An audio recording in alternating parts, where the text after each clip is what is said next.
Hello and welcome to Movies, Films, and Flicks. I am Mark Hoffmeyer, and joining me is a man who thinks that the Borg belong in Sweden. It's Niall Moore. Well, I don't know about that, Mark. They do sound a little bit Swedish, but I don't know if they go and actually inflict the Borg on the Swedish. The Swedes are a The nice bunch. Borg are slow. What if you just dropped a rock on a Borg? They're kind of like slow zombies, right? Yeah, They have that kind of inevitability about them. but the problem is you put them on a ship in space and they're horrifying. But you Yes. but you put them in a field and you're like, I think I can get away from this guy or this person. Well, it's the same with a zombie apocalypse, right? You Yeah, put yourself in an open field with zombies who are slow moving. You would give yourself a fairly good chance of being able to get away when you're in an open space. mm-hmm. It's not the speed that gets you, it's the relentlessness. They never stop. They never stop. And you know what? Like you go to a mall and you make it your home, and then a stupid biker gang comes in and just wrecks I know. everything. They have no consideration whatsoever. Oh, yeah, post-apocalyptic biker gangs are the worst. They, They're has awful. quick I question. bet there were a ton of them running around in the world of First Contact as well. Oh man, just yeah, Borg biker gangs. Not necessarily just bike. We're Oh, where in Alfre Woodard a is. Yeah, we're in a post-apocalyptic yeah, setting for a lot of this film. that's I'm true. sure there are biker gangs going around with this was in the 90s, so they probably had leather jackets with spikes coming out of them potentially, or was that more of an 80s thing? I don't know. Yeah, but I mean, it's still late. It's 2063, so you're kind of wearing what you got. And so I think biker gangs always just traditionally wear leather or like heavy denim. Yeah, I would think that wouldn't have changed. I'd Yeah. say there are probably still biker gangs, unless they've been just all destroyed in nuclear apocalypse. That's why they're trying to get warp drive to get away from those stupid biker gangs. Well, they live in Montana. I'm not sure what Montana's like. Is it a hotspot for biker gangs, or is I it mean, a lot of open road. That's good for like bikers like that. Like my stepdad had a Harley. He built choppers. So my mom and him rode Softails. And they always complained about cities. They always want to get to the country. So I feel like Montana is a good destination.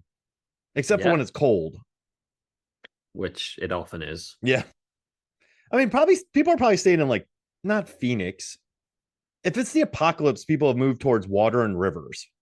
Well, the thing is, the reason for this apocalypse was World War III. Yeah. So most of the cities have just been nuked.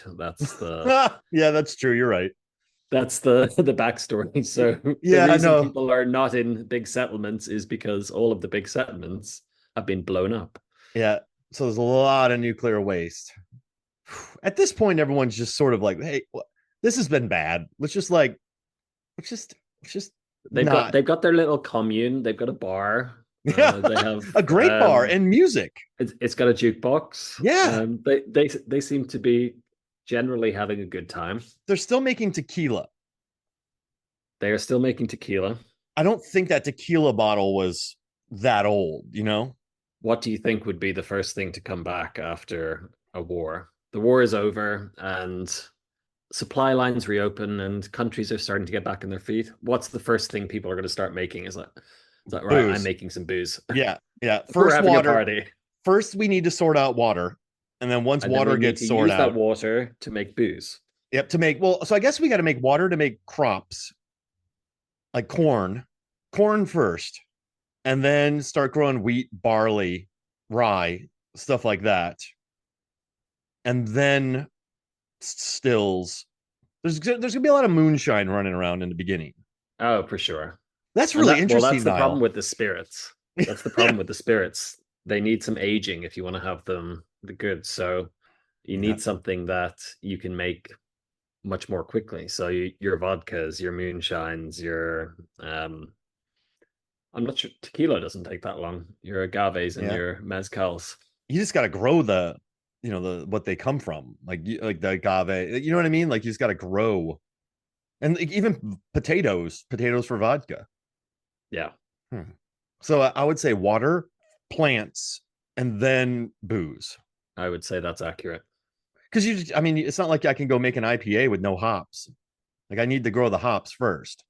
Well, this is the issue, right? When you're getting into making beer, if you don't have your strain of hops cultivated, you're gonna run into some problems. You could do something a little bit simpler, I guess. You can make a fairly simple mash. Yeah, I got to have my Nelson hops. Is that going in your bunker? So if you've got your go bag, are you putting your supply of hops just in case? Yes. Now I would be a little self conscious if someone found my bunker and I'm like, hey, come on in. It's Fallout, but everyone's friendly. And like, hey, you want my IPA? Like, I would feel a little self like you're brewing IPAs down here. Like that's a choice, But I Aren't think, you?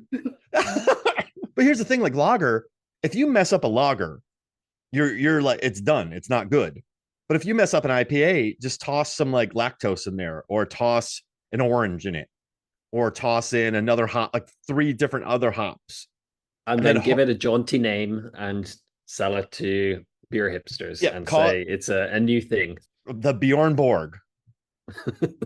So I mean, you can hide the hops, and if a stout goes bad, just put some like coffee in it. Then you have a coffee stout. Which is quite tasty. Oh yeah, I love it. I mean, listen, I'm down for that. You get caffeinated and drunk. It's awesome. But I That's think why I like an espresso martini. it's like a really fancy Four Loco if you think about it, like a coffee stout. Yeah, I like an espresso martini personally. Just go for the more sophisticated look.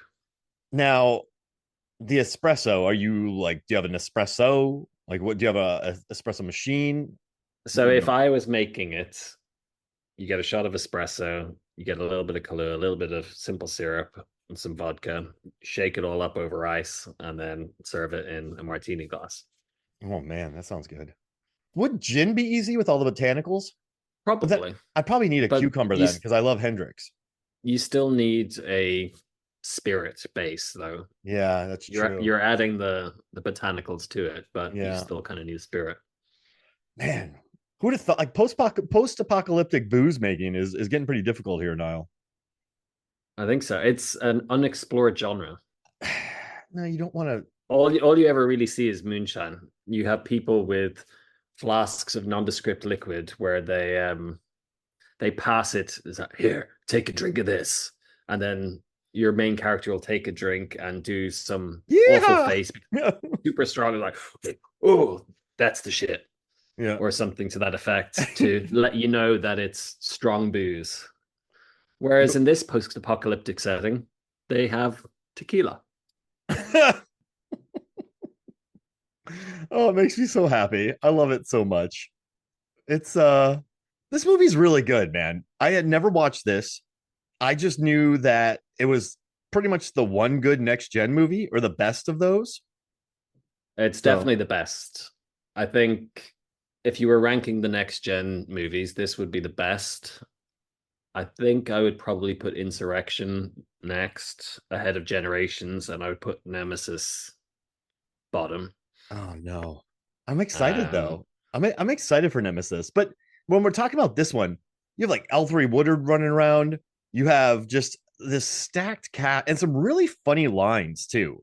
Like just like this is my first time with a blaster. Like is that wait, I have the line done. my first time with a ray, it was my first ray gun, Yeah, I my think first is ray what she gun. said. And And she was quite good yeah. because what she had done is she asked Frakes, who is the director, Jonathan Frakes, who also plays Riker, so he's taken on the big chair, even though he's only the first officer in the ship, a bit like Nimoy for Star Trek 3. She asked Frakes, should I go and watch a bunch of episodes and get myself familiar? And then it was decided no, she shouldn't, because she's the fish out of water. She was supposed to Oh. she was supposed to find everything weird, and she was supposed to kind of be shocked and not know what was going on, and it added to her performance, It's which I really found quite interesting. there's so many smart ideas in this movie. It's for one, the good thing about Generations is it made money. So this movie had a decent budget. And so they actually that budget bought them time. And the fact that they had Frakes direct it, and it turns out that Frakes actually finish this, like he had money left over, and they were able to get Well, more Borg in Frakes this, was in the Borg a Vision. TV director. Yeah, yeah, he did 3 different shows of Star Trek. It's like he, He's done 3 or 4 now, even, I yeah, think. like he understood Star Trek. He knew the actors. He knew the world. He had directed like multiple Star Trek series episodes. The writers were good. This was going to take place during the Renaissance, and Data was supposed to meet what, Leonardo da Vinci, and there's going to be sword fights, which I'm glad they There was lost. another one they considered doing, the Old West, as Uh, the where they time travel back to. That's been done. this is perfect. You have Frakes on the ground. You have Stewart in the ship.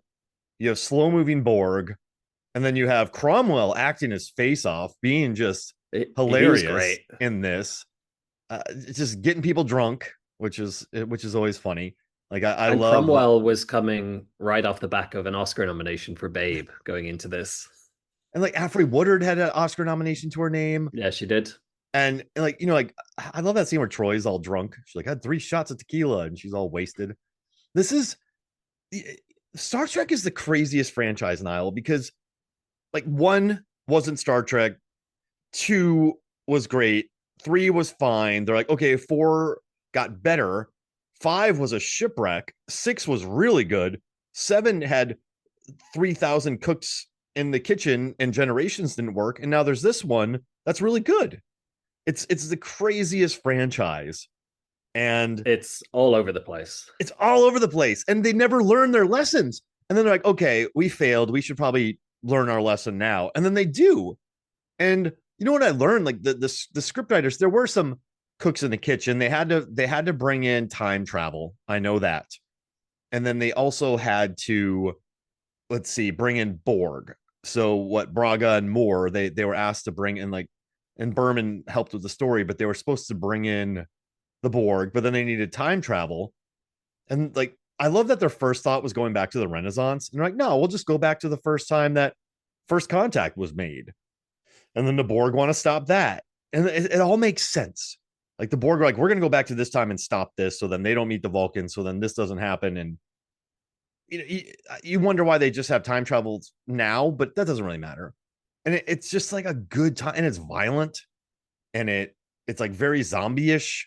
And then there's like a whole bunch of like sex talk between the Borg Queen and Data. Yeah, Alice Krige. Oh, she's so She good. she gives off menacing cybernetic horniness, I guess.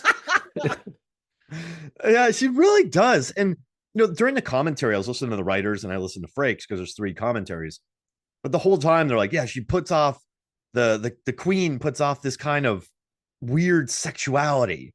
And then there's a scene where Data where she's messing with his arm, and he's like, oh, like just like really into it. And the Well, Spider writers, loved it. yeah, Spider was all Spider lo about it. He loved it because he was able to do a bunch of stuff that he didn't get to do in any of the other Star Trek because he's playing this android. And then she's like, is that good for you? And then the writers called, not me, but they called that the blowjob scene where Data's like, oh, like that. Like this is, and it's PG-13. Data snapping necks. And I love it. I feel bad Borg for the guys that keep getting sent down to, like, hey, get back down there and hold them off. Like, get back. There's one dude that has to keep going back down. But this is a good flick. You have Alfre Woodard running around. You have gangsters, Tommy guns, drunk Cromwell. Yeah, it's LeVar Burton gets to show his eyes off, which is lovely. Like what Geordi, he finally has Well, contact. that's what's good about this film is not only that, but they gave each character time to shine, which is something Yeah, that's kind of been lacking in some of the other Star Trek movies where the focus has been disproportionately on a main set of characters and some of the other crew get 2 lines in the film and they might as well not have been there. Whereas in this, at least, each character kind of got a good moment and seemed useful. You had Troy getting drunk with Cochrane. You had Riker and LaForge helping out Cochrane, fixing the ship and doing all of that. tasing him into a river, or no, into a stream, a creek. in the first of a series of ways to how to contrive to get Michael Dorn back, even though he's on a different Star Trek show at this point. He turns up in the battle, which is the least contrived way of doing it. It makes sense that he would show up to when they're assembling a fleet to have a battle, and he's there to basically have hand-to-hand combat with Borg, which is pretty cool. They bring whenever they need a character to be tough, they bring in Worf, and if he gets beat up, you're like, oh, this person's tough. That's what the writer said. He's like the baseline for tough in this. So if you can beat him, you're tough. So these Borg are which is also added to the kind of meme that Worf is not actually that tough at all, because absolutely everyone just wipes the floor with him across, because they overuse the trope so much. Is a series of Worf just getting his ass kicked. I didn't know about that. I'm gonna have to look into that. That's amazing. Yeah, because he did. Yeah, but he gets some great, like when he slices the Borg in the, like, the space outside, like the scene outside the ship. That's one of the best, most suspenseful moments in Star Trek history. I think that might be the most suspenseful moment in the franchise. Well, it's a great set piece. Yeah, really great set piece. And poor Neil McDonough. I know, Lieutenant Hawk turns up a bit like our captain from Star Trek 1. When you get a new bridge crew member, it's usually not going to end well for them by the time the credits roll. And I love that they're trying to call in reinforcements. That's such a trope of film. Venom, Battleship. It's like, we got to stop them before they call for reinforcements. And then you got to blow up the radar, but you don't want to blow it up on the ship. And like, what's so smart about that scene? Okay, we're on the ship. There's like magnet shoes. We have 3 guys. There's some Borg. They're slow. Borg are slower than slow. They're slower than slow zombies, maybe. So what do we do to make this more suspenseful? Well, we set up 3 little areas where you got to boop, boop, boop a bunch of buttons. And while you're booping, they can slowly walk towards you. But you have to keep booping to get what the navigational deflector to call for reinforcements. So, and then the other thing is, because you're in these gravity boots, you're slow too. Yeah. So you're slow, they're slow, and you got to boop a bunch of buttons. And it's just a perfect way. But also it shows so much intelligence. Like, I love when Picard jumps over the guy. Like, that's such a cool scene. And I think Worf has one of the great lines where, let's see, assimilate this. Like, yo, like that's an all-timer Slaughter line. Like, I love that bit. So he gets a line. Picard gets to shine. Hawk gets murdered. I mean, Neil McDonough gets killed in a lot of movies, so he's used to that. But and also they brought back Ahab and the whale, which you and I have talked about, Niall, about how, well, yeah, this that's always successful. There was no messing about with the Ahab references here. They went straight to it. There was no veiled reference. It's all, hey, Ahab, you're being Ahab-ish. Stop being Ahab. And then later on, you wrecked your ships, Ahab. Like this, yeah, that's so not subtle. But I dig that. So the second one, you have some Moby Dick things of revenge. And then the fourth one, you have a whale. And then didn't we say what did the sixth one have? The sixth one was kind of a revengey kind of plot with Kirk wanting to avenge his son, sort of, but realizing he didn't much like Klingons, but then he was able to coexist with them peacefully. He wants to murder all of them, and then he gets over himself. He goes a little Ahab there for a while. He does. And then now this one has just Ahab. I love that so much. The subtlety is all gone, and it's perfect. But it works in this context because it's a shared connection between Lily and Picard. It's the shared cultural heritage. It's a reference that they both understand. So she can get through to him by bringing up the Ahab thing. It would have probably not worked on some other Starfleet captains. They might not be as well read on the classics as Picard. Might have missed the Ahab reference entirely. I mean, they didn't have to read it. Reading 500-year-old books.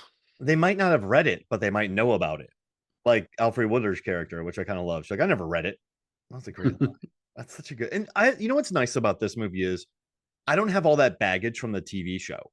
So I know that the Borg were introduced in Next Generation, and they were just a hive mind, and that was one of the most popular, like 2 episodes ever made.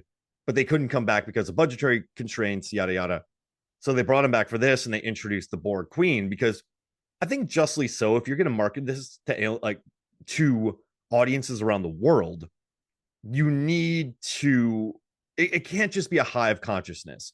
You need to have something. So you bring in Well, the Borg Queen. it's like Jim Cameron in Aliens. You need a Yeah. focus. And Frakes even said that he watched Aliens, I think Jaws. And Ridley Scott and James Cameron to figure things out. I think he watched Blade Runner as well. So he watched all of these kind of films, and you can see the themes coming through. Mm-hmm. And he also watched those to learn how to shoot on 2:39:1 as opposed to just 2:1 on TV. Well, yeah, this was his first 1.89. Well, he's only shot 4 features. I think this Insurrection. He did the Thunderbirds movie in 2004, which was a bit of a disaster. That's what happens when you base a movie on an old British puppet show TV show. It didn't quite work out. Oh man! And there was one other film, but he's done a ton of TV work. He's prolific. I think there are those directors. The guy Alan Taylor. I know he'd made the transition to Thor: The Dark World and which Terminator did not Genesis. go very well. Yeah, and both were not good films. But he was great in Game of Thrones. And then he went back to TV. I think he even went back to Sopranos. Alan Taylor. I feel like there's people who thrive in TV, and then there's people who thrive in film. So I don't think there's anything wrong with that. I think that's just kind of your lane. But yeah, I think that makes sense. Some people, the format is different. The shot framing is different. The scheduling is different. The budget is different. Yeah. And I hope no one kills me for saying this, but with TV, it's showrunner led. So you have Paramount, you have the actors, you have the showrunners. If you're a director, you just show up for an episode and you're not really calling the shots. You're just coming in to direct the episode and get it to where it needs to be and get the shots. You're not trying to change the world. And so I think there can be prolific TV directors who work. Alan Taylor worked for DB Weiss and I forget his name, Benioff. Like they had a very clear vision and they had the books. So I think he's able to excel in that world and he created genuinely beautiful things. But I think if you're stepping into a movie where you got to be the creative force as a director, like when you think about Dune, you think Denis Villeneuve. When you think about Game of Thrones, you think about George R.R. Martin and the showrunners, not quite so the directors. So I think maybe you would need to be quite invested in the behind the scenes of the show to know even who directed which episodes. Yeah, exactly. And I think maybe Frakes is just good on TV. Come in really efficient, know what you're doing, be smart about your choices, and get out of there. And if you can stay, like there's some directors, if you look through their IMDb pages, it's just an incredible amount of TV. I mean, there's something to be said for that. Like it's fun watching through there and seeing who thrives in that kind of. Well, particularly nowadays, there's so much stuff that's made with TV in mind rather than cinematic. Zach Braff did movies for a while, but now he's transitioned to TV and he's doing really good. So I find that to be interesting. That has nothing to do with Star Trek. But either way, Frakes directed the heck out of this movie. Yeah. He had to be told to slow down. The DP, Leonetti? Frakes, Leonetti said, Jonathan, it's okay to shoot 4 pages a day, not 8. Because he knows what he's doing. Like TV, you're just moving. Go, go, go, go, go. So I wonder if he thought that they had to do that. But you know what's great? You know what's annoying is they gave this movie a little bit of extra budget. They made the story quite accessible. And the writers were telling a story about when they were leaving, this guy was telling his girlfriend, look, I told you you'd like it. This one's good. This is a good Star Trek movie. And so you give them time, you give them you don't have all the cooks in the kitchen, and you can make a they always make a good movie when that happens on Star Trek. Yeah, It's like it's like we've said on the other pods, so many you have a times I've said this. completed script, clear vision, a transferable story, so that it's not too reliant on the Star Trekkiness of it. It's it's a plot that works and resonates with people, and that's what works with this film, and that's what's worked with some of the others. This one did very well to balance the stakes between the universal threat and the personal, because you had the personal connection with Picard and the Borg and Wow, yeah. that whole thing. Whereas, they're trying to do something that has a grand scale, but you don't have any giant pillars of light flying into the sky to show us that there's a giant world-ending threat. It's still very much Picard goes into the hive, Ripley goes into the hive to face the Yep. Queen one Yep. on one. It's exactly that, except he has Data to help him out. Who how many Slightly seconds? more help than Newt. He didn't scream at all. How long did you think about helping her? 0. 0.6 seconds or 0.06 seconds. Oh, okay, good. Man, Data rules in this movie. And there's body horror in this film too. There's an they went back and they filmed that scene where the Star Trek, or not, sorry, the Enterprise crew are being Borgified. They went back and filmed things because they had time and money left over. Like that's So they could do more Borgification. yeah, more Borgification. And I love What it. I Like, liked was Picard was a cold-blooded killer. yeah. When one of his crew was just been pricked or assimilated, help me, Captain. Yeah, I'm going to shoot you. and, then, and then in the holodeck scene, and where they've kind of set up the 1920s scenario, and he gets out a Tommy gun and guns down this guy, and Alfre Woodard, it's like, he's wearing one of your uniforms. He's like, yeah, that was Ensign Lynch. Anyway, I'm going to root around in here and like grab some Yeah, bit in of his gunk from chest. inside. So he got deborged, and all of his crew, a lot of his crew get Borgified. He just like, now they're done. Yeah. Peace. He's just murdering them. I like that. I like that he loses his temper in this one. I like that, like, he knows what's on their mind and he just hates these things. I think it's a pretty interesting thought. And I like that he comes to his senses, but then he has to change it and he has to go back for Data. But there's character development in this movie. I think Data has some really good development.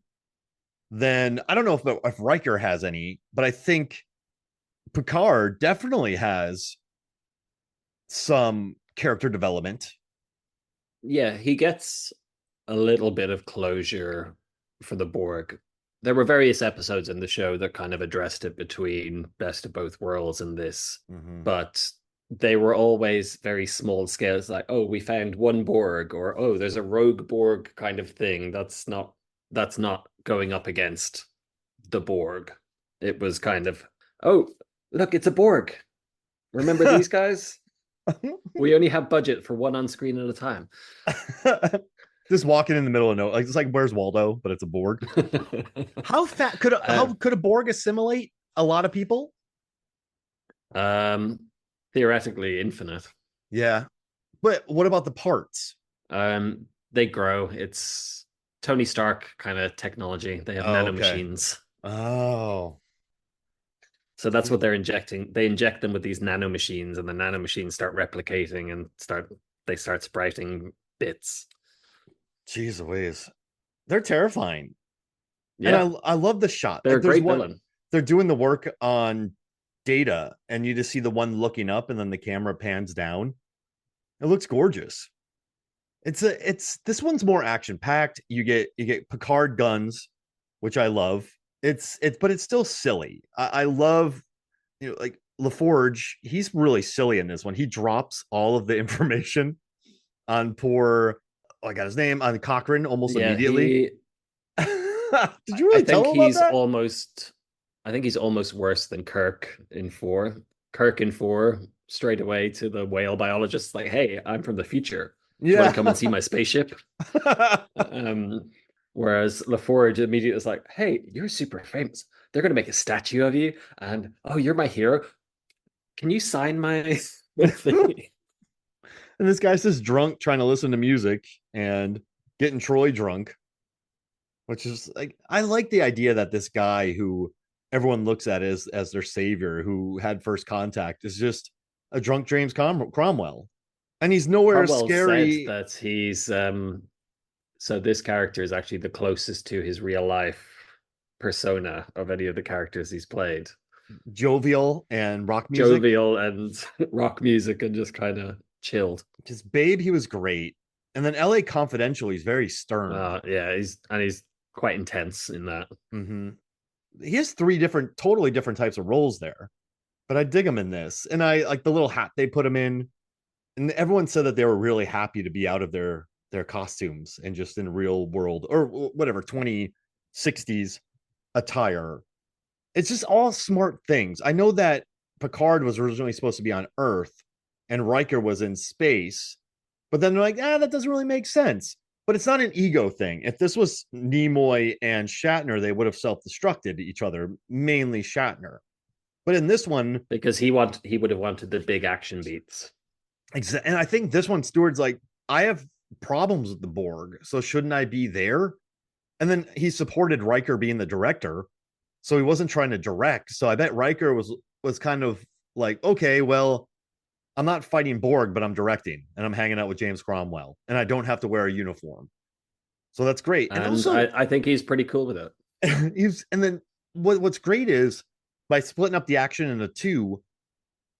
Of course, he had to shoot his scenes. Frakes had to shoot his own scenes.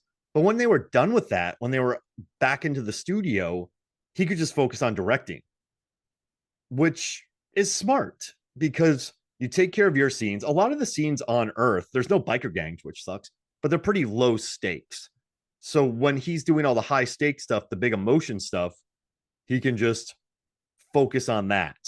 And I got to tell you, at the end, when they're about to shoot, he's like, oh, wait, where is it? Where is it? Where is it? And it's like Magic Carpet Ride by Steppenwolf, which was the first music that they got licensed for this, the three songs that they use, which makes me happy. And that's such a funny scene. Oh, do we need to abort? Where is it? He puts the jams on. It's like so stupid. And that's what I like about this movie, too. There's moments where you're like, this is not in a bad way, but you don't need to look at somebody and go, you're stupid. Like, not, they aren't stupid. Like the name drop is a very, very stupid Star line. Trek, yes, yes. But it's funny. Like, like that's, you're not, it's not literally stupid, but it's just, oh, God. Like, come on. Jeez Louise. And then, you had Bob Picardo as the holographic doctor Yeah. popping up. I'm a doctor, not a doormat. That was a great line. And then the Borg walk up to him. Oh, it's so perfect. And yeah, there were some Voyager cameos in this. Yeah, there were a few. They had so Picardo, they had Ethan Phillips, who plays Neelix in Voyager. He was one of the bartenders or something in the holodeck kind of scene, the 20s scene. This is just And such then I think they had a bunch of crew actually in that scene. They had, I think Berman was in there. I think a few of the others were kind of dotted around the bar. the writers were definitely there. I know. I think one of the writers was trying to show up, but he was like, "Yeah, I was with my ex-wife, and I was trying to get her there, but they didn't want to go, so I guess he didn't go to that." But yeah, he sounded pretty bitter about it, which was interesting. Well, it's a cool scene. You get to dress in kind of 1920s finery. I've always wanted to talk like this in the scene. Like, where's Picard? See, Bugsy wants him. Get him over here, Toots. If you want to hear that, watch. I think it's season 1 episode of Next Generation. The first time they go into that specific kind of scenario, and Data gets really into it. It's my Tommy gun. And I love Borg. Sounds Swedish. That's so stupid. And but it makes sense. Yeah. It does sound a little bit Swedish. It sounds like something from IKEA. And I love when Troy's like, she's like, it's a primitive culture. I'm just trying to blend in. You're blended, all right. Oh, it's so dumb, but it's perfect. It's not dumb. It's a very funny joke, but yeah. That's the thing the Frakes said. And it kind of applies to all of the Star Trek that he's directed. he says he always tries to find the levity, not levity for levity's sake, but find those little moments to break up the seriousness of the techno babble and the themes, and have those little funny moments to let you take a breath. And that's what he said he was trying to do in First Contact. Is you've got this kind of building tension. Troy's drunk. Okay, let's relax for a minute. And tension. I gotta take a leak. I'm not detecting any You're leak. leaking?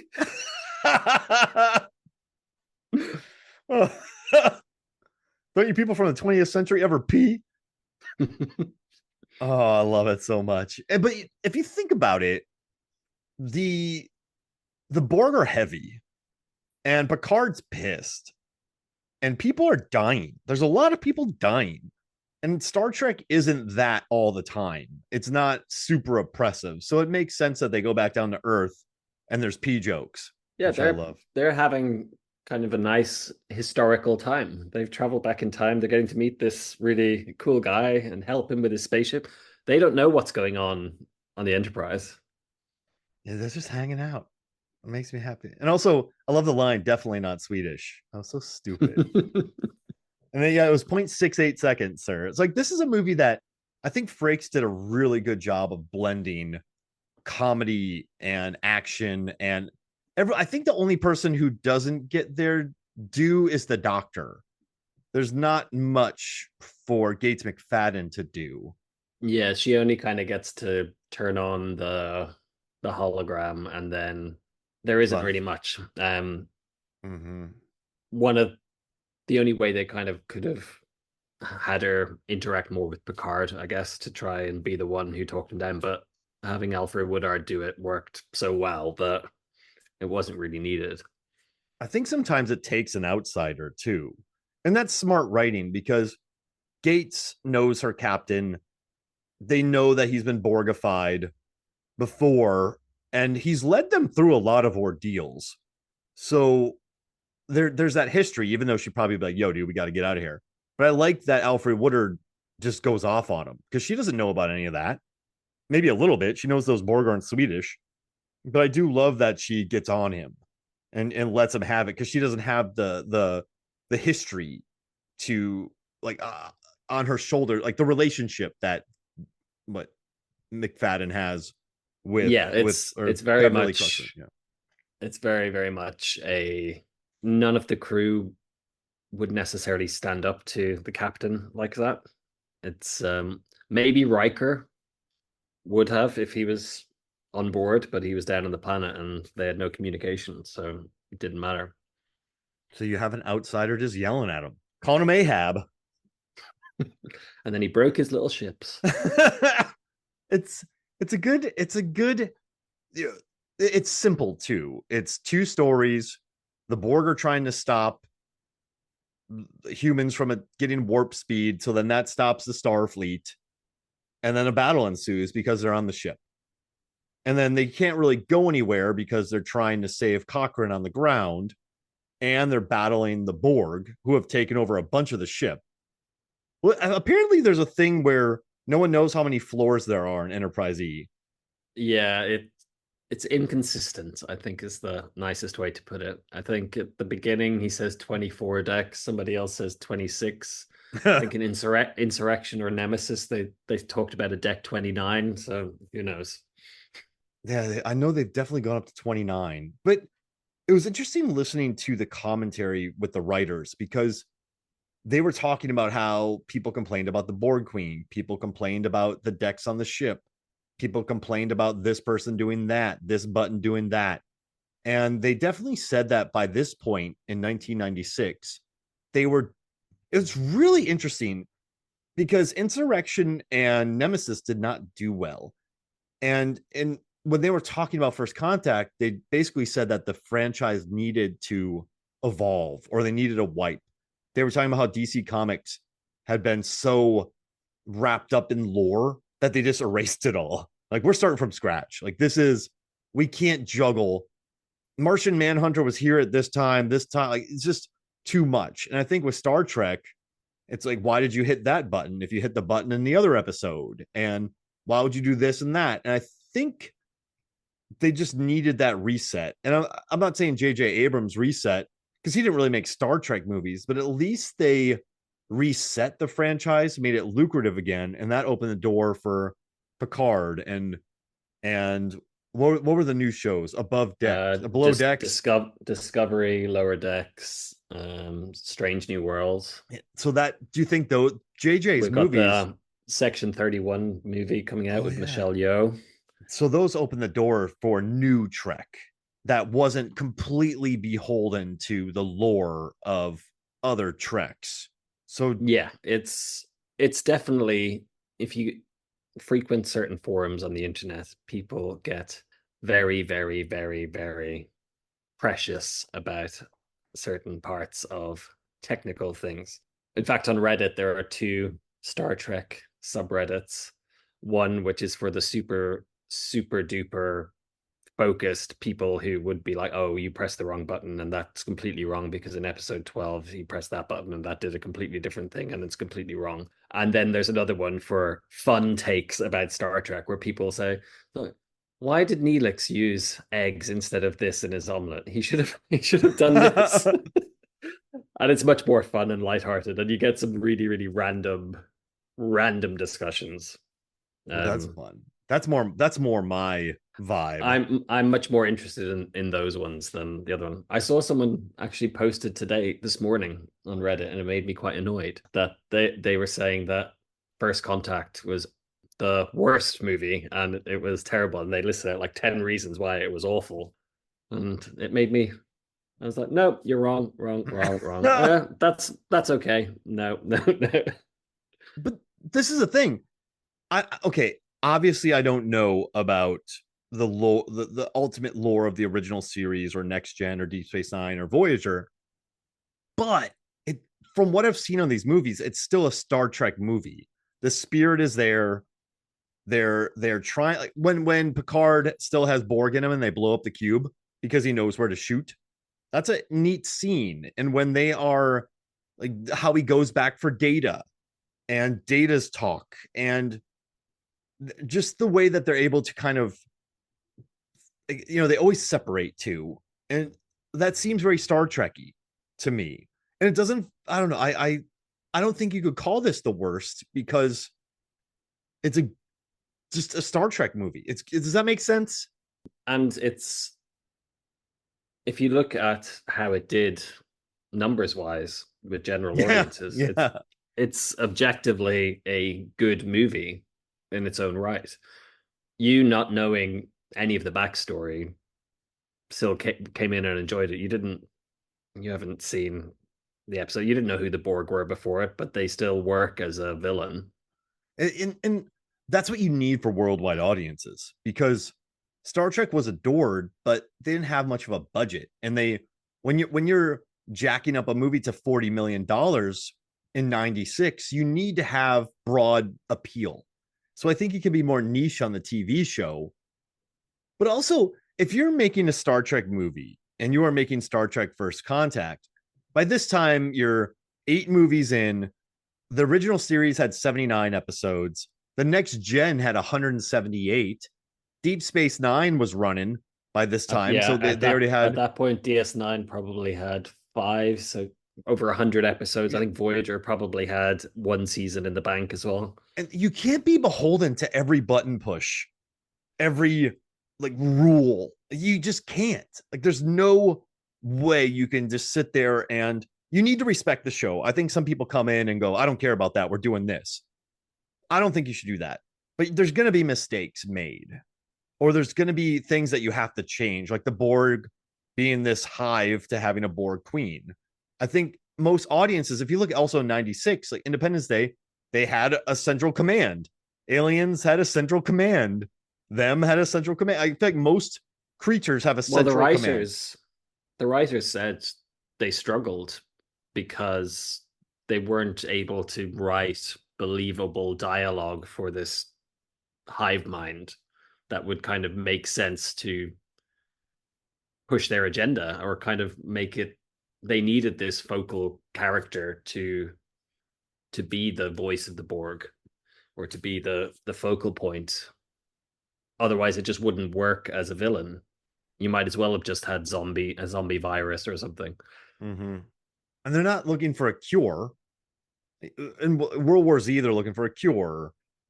Night of the Living Dead, they're just trying to survive. Like that's not what Star Trek is. I don't think there'd ever be an episode where a movie, at least, where the whole thing is just them trying to survive on a ship. Like I don't think No. that's Star Trek. That's Pandorum, and that movie rules. So I think everything here is good. And for me, a Trek newbie, I think it works. Now, I don't know if I think I still like, I think 4, 6, 2, I would put ahead of First Contact. I don't know why. Call me crazy. Because I don't know how rewatchable this one is, but it's still good and it's still well made. And it has 93% on Rotten Tomatoes, 7.6 on IMDb, 3.75 on Letterboxd, and it's one of the highest grossing films of the franchise. So I Yeah, don't know. up until the Abrams ones, it was, I think, the highest, at least when you're looking at worldwide. I think it was the Wow. highest grossing. Yeah, you're right. 150 million. Now, I think if you adjust it for inflation, motion picture jumps ahead of it, but not even doing that. I mean, that's still a big haul. Yeah, it pulled in 92 million. Wait, yeah, it pulled in 92 million domestic. It's pretty good. That's a pretty nice split that it had. Like, so, Voyage Home made 110 million Yeah. domestic and 133 worldwide. That's not that much. It's like, what? I'm rounding 23 million around the world. First Contact pulled in, let's see, 58 million. Yeah. Pretty good. The thing is, that's the impact of how successful the next generation was, Yeah. because people knew these characters or they'd seen them and it's like, oh, that's Star Trek. Oh, Star Trek is current again. This is Captain. Oh, it's Captain Picard. Okay, cool. I know who he is. Yeah, that's true. And that made And then it helped that the movie was actually good. it had a script, Niall. Yes, that is something that we have noted being a positive thing for a movie. Oh man. And it was fun listening to the commentaries for this. It was fun listening to the behind the scenes docs. Frakes gives absolutely nothing new about the movie, but he just has a bunch of jokes and it's kind of fun to hear. But you could Yeah, tell the everyone. Frakes commentary, I kind of turned it off after a little. I was just, okay, this isn't really adding. I've Yeah. already kind of heard most of these anecdotes from various interviews over the years. Yeah. And you know what's great about Star Trek? They have the Joe Blow videos, they have the video essays. So in my car, I had an hour and 40-minute drive to work the other day. So I just listened to video essays about this movie. And so they basically say all this stuff in the commentary, but I like going back to the commentary and just picking up on other little things. But there's like so much coverage about these Star Trek movies that it makes it easy to research. And there's such Oh, it's a super easy. dedicated There's fan base. such a wealth of Yeah, information. yeah, there it is. There it is. It's kind of a pain in the butt, but we're always going to miss things. I'm such a newbie, but Well, the thing is, we're never going to be able to compete with the yeah, guys who are going to. So, never. okay, we're going to nitpick this specific scene for 2 hours today. Oh, man. It's And like, they would oh, do you. that. Yeah. Mm. Man, why do they wear this instead of that? But then, And uh, he's wearing it off his right shoulder instead of off his left shoulder. Was that regulation? but you know what though? I think people felt like that because Star Trek was there was Lost in Space and other shows, but Star Trek was so singular with like, what it was and what it was preaching that I think a lot of hard science fiction fans really took to it.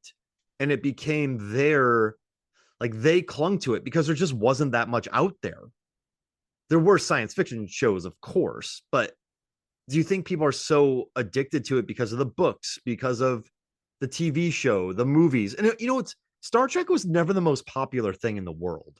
So it was never I Star think Wars. So it was I easier think it for people. appeals. I'll go for it. I think it appeals to the mind over matter element. It's about solving your problems through thinking about it and figuring out the problem rather than let's blow it up or let's Independence shoot Day. it. Yeah. Let's blow it up. What is it? I don't care. Let's shoot it. So I think I don't want to hate on Star Trek fans because they're the ones who have kept it alive for so long. But I kind of understand because this is such a unique franchise and there wasn't much out there like it. So I can see why people are like that with it. So anything else that you want to cover on this film? I don't know. I think we've kind of waffled for an hour without saying too much. We could go on for another hour. Yeah, I know. But like I think any other main points you want to talk about on this movie?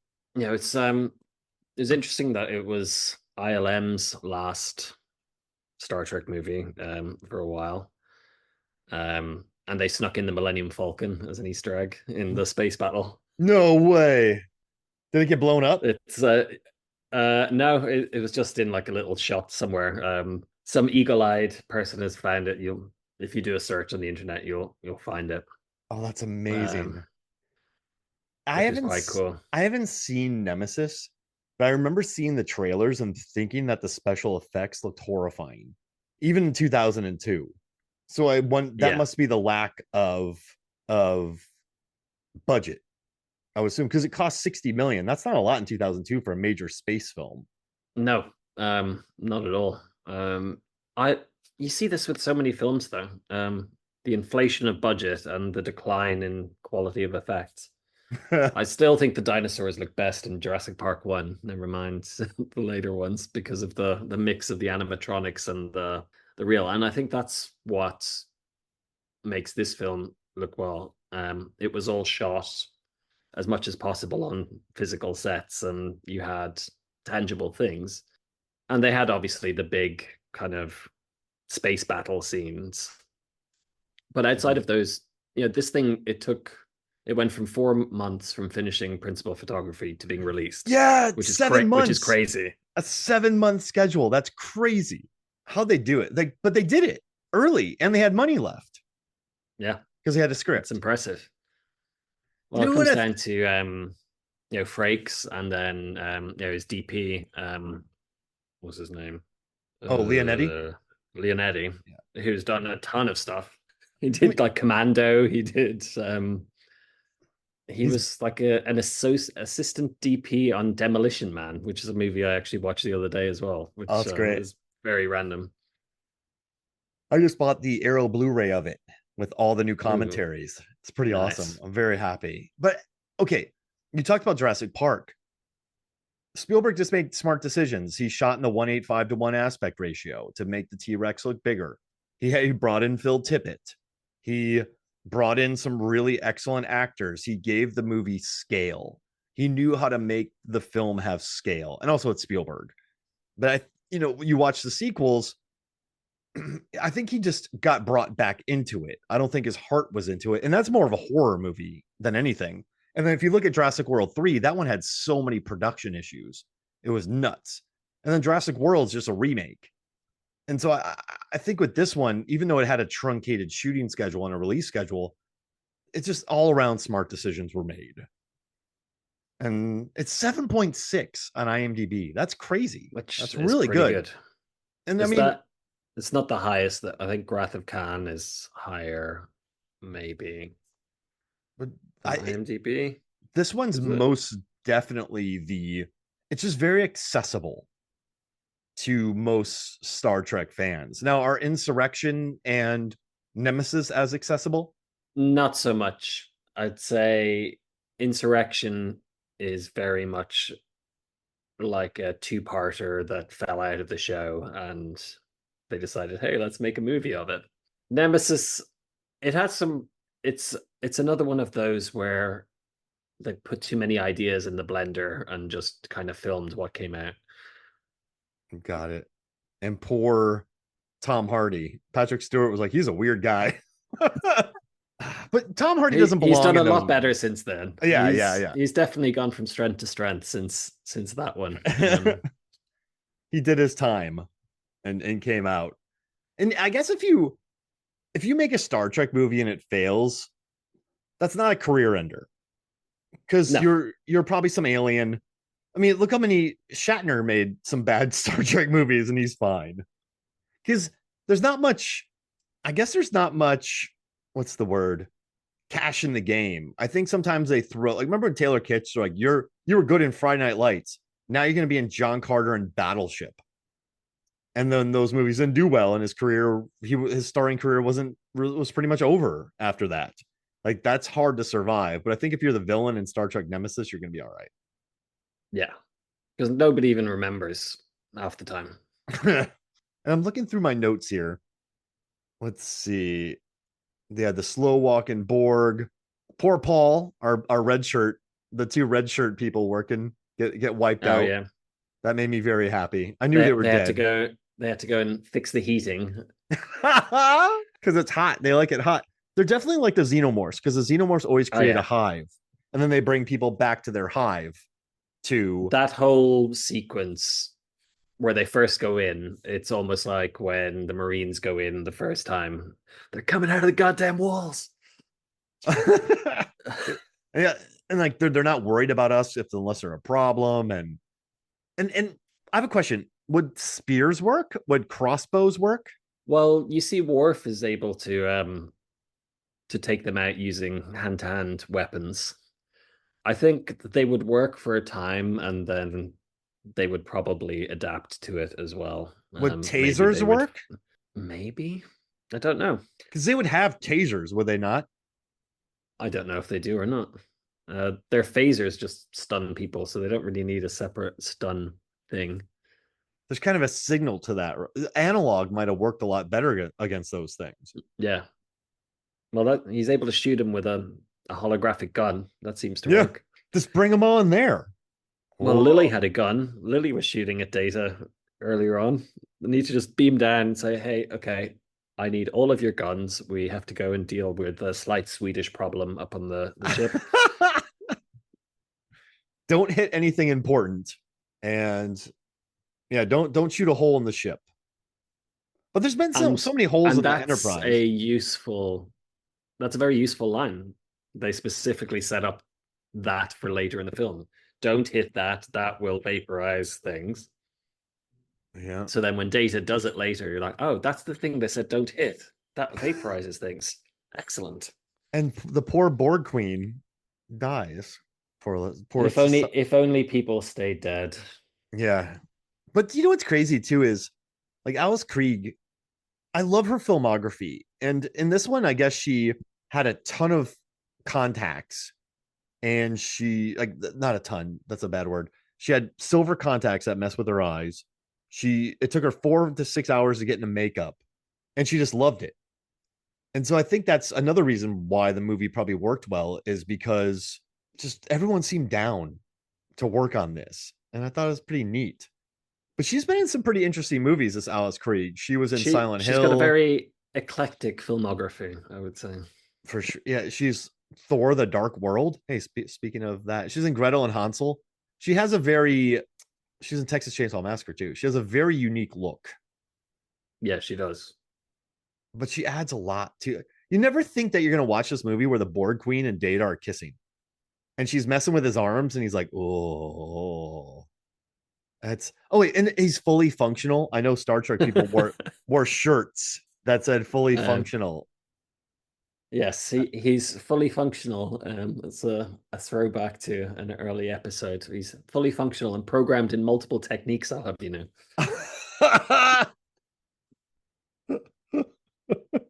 See, I'm glad I'm talking to someone who knows Star Trek because that line Uh, just made me really happy. Data gets down. No, it's just a good package and it's a fun film. Uh, just yeah, I don't know. I wish all the Star Trek movies could be like this, but they're not. But I think that's No. why it makes them.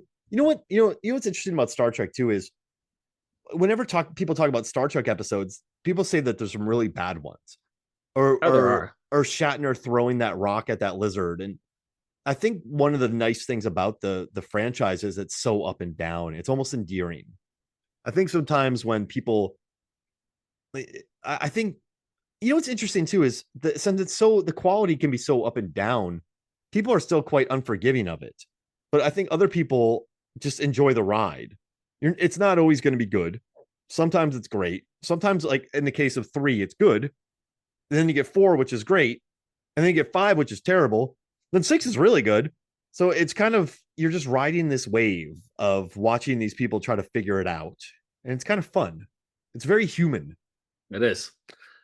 And it's kind of, as a fan, it was kind of frustrating. Going Yeah. through some of the ups and downs, particularly the earlier ones up till say five, I would have just seen kind of on TV or whatever, six maybe. I saw Generations onward in the theaters, so it was very much okay. I'm gonna go see the new Star Trek movie. Oh, that was all right. First kind of said, oh, that was amazing, and then I bought the DVD. I think it's the only Star Trek film that I specifically went out and bought the DVD of, Ooh. because it was one of my favorites. Um, It's basically aliens. So it's cool.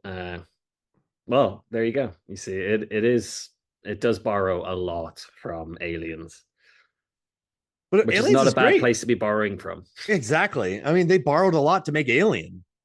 And then James Cameron was making a sequel to Alien. So it's not like he's the most original person on the planet there to attack, if you think about his filmography. What did, in 2002, and well, no, I'll save it for Nemesis. Let's stick to 96. 96 was such a rich time for science fiction. We were going to do a science fiction draft, but I'm looking through here, Total Recall. But then Species comes out, and that's a really good movie. That's a good Species, movie. that I definitely enjoyed that for reasons. Yeah, but it's also like Ben Kingsley. It's well performed, plus Natasha Henstridge. But Yeah. then you had Event Horizon, Fire in the Sky, Independence Day, Contact, And Gattaca, 12 Sphere, Monkeys, Matrix, Terminator 2, like Total Recall, even like Johnny Mnemonic. I don't care. I love that movie. Like there was so that's a cool many. movie. I enjoyed that. I bought the black and white cut of it, which I think is kind of neat. But there's so many kind of hacker films at the time, virtuosity, AI films at the time, Fifth Element, Um, Escape from LA, Congo. The There's just, Net with Sandra oh Bullock, I think. yeah, there's just like internet nonsense. Arrival, Starship Troopers, Oh yeah. like Armageddon, Waterworld. It was such a rich time for science fiction. I don't think we've. I mean, I maybe like even like Tremors and Time Cop and Virus and Deep Blue Sea, like Well, Jurassic even Park. Jurassic Park. Yeah, I mean, just some really great science fiction films in the 90s. They kind of ruled. And it, And yeah, where are they now? Like, we're not really getting those kind of films so much anymore, which is unfortunate. yeah. Um, Uh-uh. like something like Contact, which is a great slow burn kind of piece. The only thing reminiscent of that recently was Arrival, which is excellent. Yeah, thoughtful sci-fi. I'm a big fan of the thoughtful sci-fi. It's probably why I like Star Trek as well, because often, particularly in the shows, it's more about being thoughtful and solving the problem with your mind rather than your guns, as I said. I'm just writing stuff down and talking to people. That was pretty great. Oh, well, I also forgot Galaxy Quest and Oh yeah, Stargate. another two very very big hitters. Yeah, like I think we're, but what's nice about First Contact? It belongs amongst these, and Yeah, it's just oh, Men in Black too. Alien Resurrection I thought was good too, but it belongs amongst these films, and it's kind of fun that in the sci-fi heyday, one of the best Star Trek films came out, and yeah.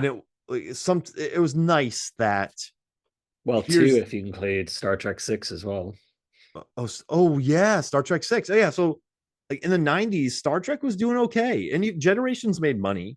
So it's nice that in the sci-fi heyday, I mean, we could go back to the 50s too. Like there's a lot of great sci-fi there, but I think 70s was more fantasy, 70s, 80s. Well, 70s was kind of Star Wars dominated Yeah, and then you had like into the 80s. Flash Gordon and all that stuff. But I I love think, Flash Gordon. oh, it's That that's such a Flash. ah! Oh, insane. Like Mars Attacks, Deep Impact. I just keep seeing movies. I apologize. But I like that. Oh, Deep Rising too. I like that it came out, did well, made a lot of money, and was respected by critics and audiences alike. It held its own. It's kind of fun watching one of the it's definitely not an OG science fiction film. There were a lot more before that, TV shows and movies before that, but I like that it held its own in the 90s. I like that this came out and kind of put its flag down. It was like, hey, we're here, we're with you guys, and it didn't get lost in the shuffle. Didn't get lost in the shuffle. I think maybe Nemesis came out at a bad time because that it, I remember I never saw it in theaters because I was like, I don't want to watch this. When I was 20, I was like, I don't think I want to go check this out. Like, this doesn't look too fun to me. Because by this time, what, Phantom Menace and Attack of the Clones and Matrix, so Star Trek kind of felt like an afterthought to me in 2002. Sorry, Star Trek fans, but at this point, it was hot. Like it was doing well. Also, Universal Soldier, Niall, that movie rules. Putting I that haven't out seen there. that in years. And Soldier, a lot of sci-fi, but yeah, no, it's a good film and a great time for sci-fi. Do you want to jump into our Matthew Leonetti draft? Yeah, let's do it. Okay. There's some I just named excellent about choices in here. 400 movies, but I don't care. I had a great time doing that. Let me get his. So I'll let you go the first. one I'm going to take first. I'm going with my guilty pleasure movie, which is rubbish, but I love it. So it's a movie called The Ice Pirates Oh from yeah. 1984, which is like kind of riding the wave of Star Wars.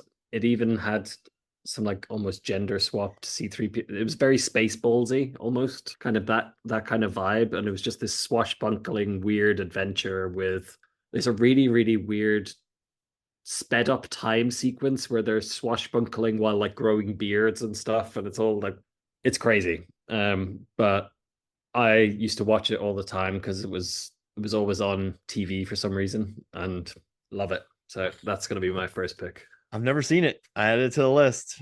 I look forward to it. I'm gonna go Dawn of the Dead, 2004, It's a good because one. I say this so many times. I watched it in a packed theater in Houston in 2004 when I was at my brother's Air Force boot camp graduation, but everyone went nuts. And the way that Zack Snyder blends just music, mayhem, violence, fast zombies, and the look is gorgeous. It's a gorgeously shot film, and Leonetti shot the crap out of it. So I'm going to take Dawn of the Dead 2004. So I'm gonna go for another kind of timey-wimey time travel. You know, I love my time travel films. I'm gonna go for Butterfly Effect Oh, yeah. with Ashton Kutcher. It's a really interesting concept, and it gets pretty dark if you watch the director's cut. The ending is quite. I'd never actually seen the theatrical ending. I'd only ever seen the director's cut ending, and then somebody told me there's another ending that was kind of happier, and I'm like, but I don't remember it ending with like people smiling. I remember there being a brutal baby strangling itself scene. Uh, Um, which was interesting. But I loved in that when it comes to cinematography, I loved the kind of the shaky cam effect that they did whenever the time travel thing was happening. You had the whole world kind of shaking. It was really cool. Um, but it's a cool movie. I quite like it. 7.6 on IMDb. People love that film. It's a good flick. I love it. Oh, okay. You know what? I'm taking Commando. Commando. You know what, It's you know what I love is you are going for like really interesting films, and I watched Commando and I counted how many bullets missed good old Arnold when they were shooting at all him. of them. Yeah, and I figured out how many like bullets were in each clip. So I spent a lot of time with Commando, and it's just what's great about Commando? It knows exactly how to shoot. It's just shoot Arnold's biceps, murdering people. Like that's what the movie is. I feel like Leonetti really understood the assignment. So My that's friend why I'm here, he's dead tired. oh man, stick around. No, wait, that's no. Let Yeah, off some steam, yeah, let out Bennett. some steam. That's what it is. One of the worst villains ever. uh, Oh, it's I so love that great. movie. It's so good. Yeah. And but she shot, he knew what to shoot. And I like that about it. So yeah, I'm gonna take Commando 1985. I'm gonna go for I'm gonna stick with the horror genre. I'm gonna go for Poltergeist Oh from man, 1982. They're here. perfectly shot movie. I would love to hear Like him all talk about it. those like scenes of just like these eerily lit where you just have like a TV screen lighting a room where you just have like the lighting in it is crazy. Oh yeah, that movie rules. And it was PG and destroyed so many lives. I love it. All right, I'm taking Too Fast, Too Furious because that's my favorite Fast and Furious movie. Hmm, And nice. it's Did he and do that? it's shot beautifully. I mean, John Singleton knew exactly what he was doing. The one thing I like most about it is that it's very Florida. It feels Florida. It's one of the few movies that you watch that like it doesn't have an orange filter on it like Bad Boys movies do. It it just it it's very Florida, and the races are shot really well. I dig it. So yeah, I'm taking Too Fast, Too Furious. I am going to take this movie, Star Trek First Contact. Of Oh, that's the two Star Treks that he did, this is the superior. okay. Star Trek First Contact, and he just knew what to shoot. There's never a shot in this film that is mind blowing. It's just Leonetti knew exactly what to do.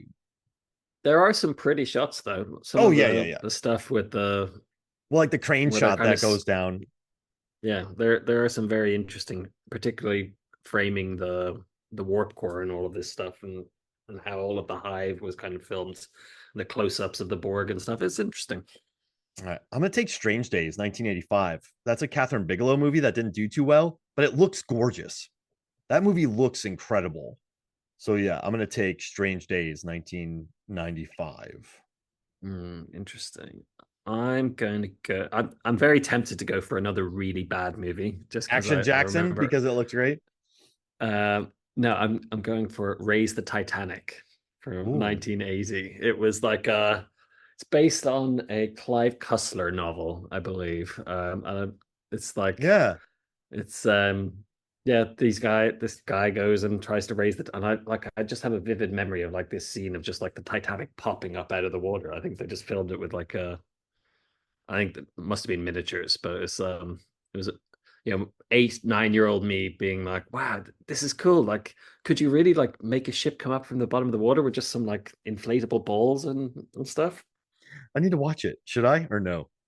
It's yeah, it's not great, but yeah, I think I'll watch it again and I'll let you know. I think that's Okay, the there we go. I probably should take Breaking Away because it was nominated for Best Picture, but I'm not. That's just too easy of a pick. I got the last one here. He shot Fast Times at Ridgemont High. yeah. I'm doing that because he knew exactly a scene to shoot.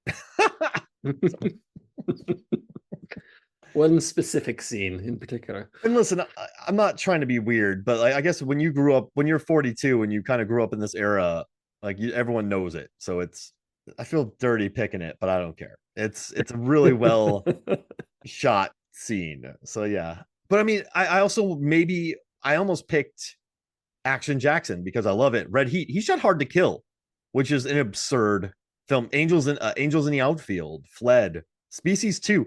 I love that he did Species 2, but not. I love that. So he did another 48 hours, but he didn't direct 48 And he hours. did Rush Hour 2, but not Rush Hour. Yeah, and then He's the sequel guy. Star Trek: A First Contact. He did Mortal Kombat Annihilation. He did Species 2. He did Along Came a Spider. Did Too Fast, Too Furious, which Yeah, you picked, which is another sequel. Dumb and Dumber 2. Mm. To.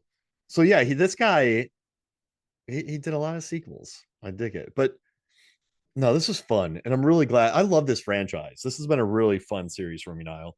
Yeah, it's fun. All right. Well, thank you for joining me, man. Yeah, All right. So, anytime. all Looking right. forward to the next one. Insurrection. I know nothing about it. So I'm very excited. I'm gonna bust open my Star Trek Blu-ray that I bought. I bought the entire next gen movies for like $13. Oh, nice. It's a good deal. All right. So for me, Mark Hoffmeyer, for Niall Moore, this is Movies Films and Flicks. We'll see you next week.